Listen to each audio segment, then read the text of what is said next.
चुनाव के बाद में बीजेपी के साथ साथ कांग्रेस भी अब अलर्ट हो गई है और बीजेपी की तर्ज पर वहां पर काम जो है वो चल रहा है।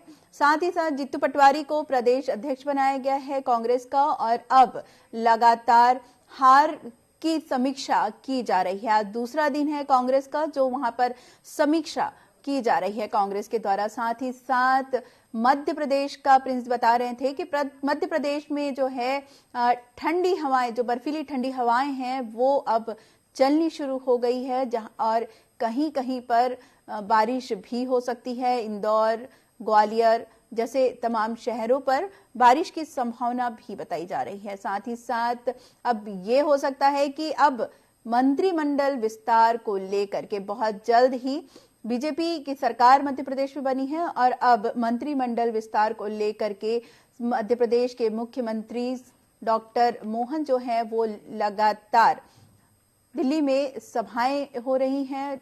प्रधानमंत्री नरेंद्र मोदी सहित गृह मंत्री अमित शाह के साथ लगातार मंत्रिमंडल विस्तार को लेकर के चर्चाएं जारी हैं। अब सीधे चलते हैं छत्तीसगढ़ की राजधानी रायपुर, जहां पर हमारे संवाददाता नितिन मिश्रा हमारे साथ जुड़ चुके हैं और उनसे जानते हैं कि छत्तीसगढ़ में आज कौन कौन सी खबरें सुर्खियों में रहने वाली हैं।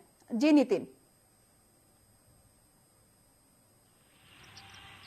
जी देखिए, सबसे पहले वर्षा आपको बताना चाहेंगे कि जो मुख्यमंत्री हैं विष्णुदेव साय और पूर्व मुख्यमंत्री हैं सीएम भूपेश बघेल, दोनों ही दिल्ली दौरे पर हैं। दिलचस्प बात यह है कि जो कांग्रेस को करारी हार का सामना बीते दिनों करना पड़ा और बीजेपी को जो है भारी बहुमत मिला, जिसके कारण बीजेपी ने सरकार बनाई है छत्तीसगढ़ में। अब इसके साथ ही आपको बता दूं जो कि सीएम भूपेश बघेल हैं वो जो अलायंस कमेटी की बैठक है उसमें शामिल होने जो है दिल्ली पहुंचे हुए हैं। वहीं जो सीएम विष्णुदेव साय है वो प्रधानमंत्री मोदी, गृह मंत्री अमित शाह, राष्ट्रीय अध्यक्ष बीजेपी के जेपी नड्डा उनसे मुलाकात करने पहुंच रहे हैं। तो आपको बता दें कि जो आगामी लोकसभा चुनाव है 2024 का, उसके लिए अब पार्टियां अपनी तैयारियां अपने स्तर पर शुरू कर दी है। अलायंस कमेटी की जो इंडिया अलायंस है उनकी जो बनाई गई है समिति पूरी, उनके जो बड़े बड़े नेता हैं उनकी बैठक का जो दौर है वो शुरू हो चुका है। दिल्ली में जो है पूरा केंद्र बनाया गया है जहां पर नेता इकट्ठा हो रहे हैं और जो बैठकों का दौर वहां पर शुरू हो गया है। तो सीएम जो विष्णुदेव साय है वो भी दिल्ली दौरे पर है, सीएम भूपेश बघेल वो भी दिल्ली दौरे पर है। इसी के साथ जो करारी हार जो कांग्रेस को मिली है इस बार के विधानसभा चुनाव में, उसके लिए समीक्षा बैठक राजधानी रायपुर के जो प्रदेश कार्यालय है वहां भी आयोजित हो रही है। जो प्रदेश के संगठन महामंत्री हैं, जो महामंत्री हैं प्रदेश के, उनके जो संयुक्त रूप से एक बैठक का आयोजन किया गया जिसमें जो नए विधायक हैं और जो पुराने विधायक हैं उनके साथ बैठकर जो है चर्चा की जा रही है कि हार की जो समीक्षा की जा रही है कि किस कारण से हार का उन्हें सामना करना पड़ा। क्योंकि जब एग्जिट पोल आ रहे थे तब भी कांग्रेस कहीं ना कहीं बहुमत में दिखाई दे रही थी, लेकिन एग्जिट पोल सारे फेल हो गए थे और जो बीजेपी है उसको बहुमत मिल गया था। इसी के साथ स्वास्थ्य से जुड़ी बात कर लें तो स्वास्थ्य में जो कोरोना के केसेस फिर से बढ़ने शुरू हो गए हैं। अभी तक प्रदेश में कुल 5 एक्टिव केस हैं, जिसमें आपको बता दूं कि जो 4 जिले हैं प्रदेश के वो कोरोना से संक्रमित है, जिसमें रायपुर, बिलासपुर और जो कांकेर के साथ साथ जो है दुर्ग भी है एक जिला जहां पर कोरोना के 5 एक्टिव केस हैं। 1358 सैंपलों की जांच जो है बीते दिनों की गई थी, जिसमें से 5 एक्टिव केस सामने आए। तो प्रदेश में भी कोरोना जो है धीरे धीरे पैर पसारना कह सकते हैं कि शुरू कर चुका है। एक बार और आपको बता दूं बड़ी खबर जो है कि जो जिला प्रशासन है वही जब सत्ता परिवर्तन हुआ है तो उसके बाद से जिला प्रशासन जो है एक्शन मोड में नजर आ रहा है। जो जिला बदर की कार्रवाई जो है आरोपियों के खिलाफ की जा रही है। जो हिस्ट्री सीटर एक रवि साहू राजधानी रायपुर का है, जो हत्या और लूटपाट और हत्या के प्रयास जैसे मामलों में, सट्टा जुआ जैसे मामलों में संलिप्त रहा है, मिला रहा है, तो उस पर जो कार्रवाई करते हुए जिला बदर घोषित कर दिया गया है।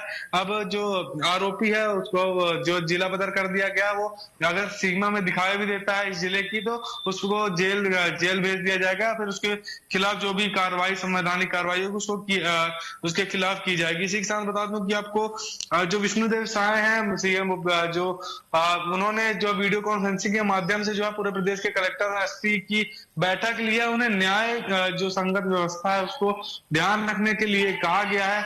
उन्हें यह भी कहा गया है कि जो प्रधानमंत्री आवास योजना है उसको लेकर लगातार जो है काम शुरू रहना चाहिए और प्राथमिकता से इसका काम होना चाहिए। तो जो हितग्राहियों को नोटिस जो जिस जो सुविधा है वो दी जा रही है लगातार। इसी के साथ जो गोली कांड बीते दिनों राजधानी रायपुर में देखने को मिला था, उसमें पुलिस ने बड़ा खुलासा कर दिया है। जो पुलिस ने जो 3 आरोपी हैं इसमें गिरफ्तार किया है पुलिस ने इन तीनों आरोपियों को। बता दें आपको कि जो उड़ीसा के एक ट्रांसपोर्टर है उसके साथ एक अमन शर्मा नाम का शूटर था जिसको सुपारी दी गई थी जो रायपुर के कारोबारी को मारने के लिए।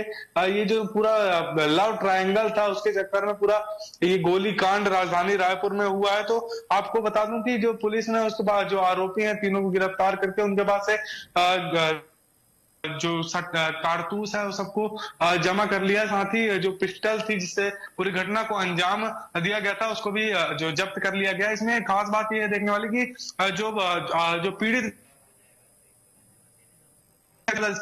उसको उसने गोली लगने के बाद खुद ही आरोपी को पकड़ लिया था। तो जो एक्शन मोड में है राजधानी की पुलिस लगातार जो है नजर आ रही है। जिला प्रशासन भी एक्टिव। सत्ता परिवर्तन के बाद बहुत कुछ बदला राजधानी समेत पूरे प्रदेश में देखने को मिल रहा है। जी वर्षा। जी नितिन जी, तमाम जानकारी के लिए आपका बहुत बहुत शुक्रिया। ये थे नितिन जी रायपुर से जो